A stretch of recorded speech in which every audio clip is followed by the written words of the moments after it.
তৃণমূল মহিলা পঞ্চায়েত প্রধানের শ্লীলতাহানি অভিযোগে তীর তৃণমূলেরই পঞ্চায়েত মেম্বারদের বিরুদ্ধে।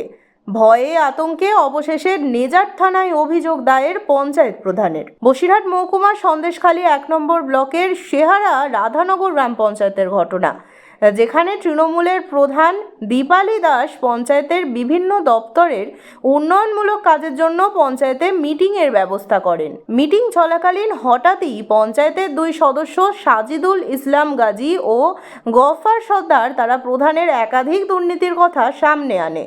অভিযোগ, তারই প্রতিবাদ করায় প্রধানের উপর হামলা চালিয়ে মারধর করা ও জামাকাপড় ছিঁড়ে দেওয়া হয়। দরকারি কাগজপত্র ছিঁড়ে টুকরো টুকরো করে দিয়ে চেয়ার টেবিল পাখা ভাঙচুর করা হয়। এই ঘটনার পর নিরাপত্তাহীনতায় ভুগছেন পঞ্চায়েত প্রধান সহ বাকি সদস্যরা। তারা চাইছেন অবিলম্বে দোষীদের গ্রেপ্তার করা হোক। এই ঘটনার পর শেহারা রাধানগর এলাকায় নেজার থানায় আউটপোস্টে পঞ্চায়েত 2 সদস্যের বিরুদ্ধে লিখিত অভিযোগ জানান প্রধান দীপালি দাস। যদিও বা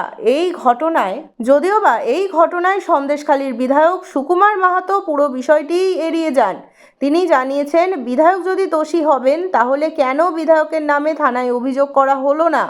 যাদের বিরুদ্ধে অভিযোগ করা হয়েছে তারা প্রতিবাদ করতে গিয়েছিলেন প্রধানের দুর্নীতি নিয়ে, তাদের উপরেও হামলা চালিয়ে মারধর করা হয়েছে বলে পাল্টা অভিযোগ। একটা মেম্বারদের মিটিং ছিল, জেনারেল মিটিং।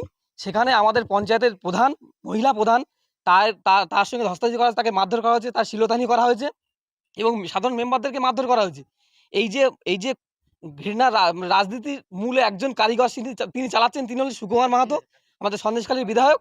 তিনি এই নোংরা রাজনীতি করছেন, সন্দেশখালীর মধ্যে একটা গোষ্ঠীদ্বন্দ্ব তৈরি করে দিয়েছেন, সাধারণ কর্মীদের মধ্যে একটা ডিভাইড অ্যান্ড রুল পলিসি তৈরি করে দিয়েছে।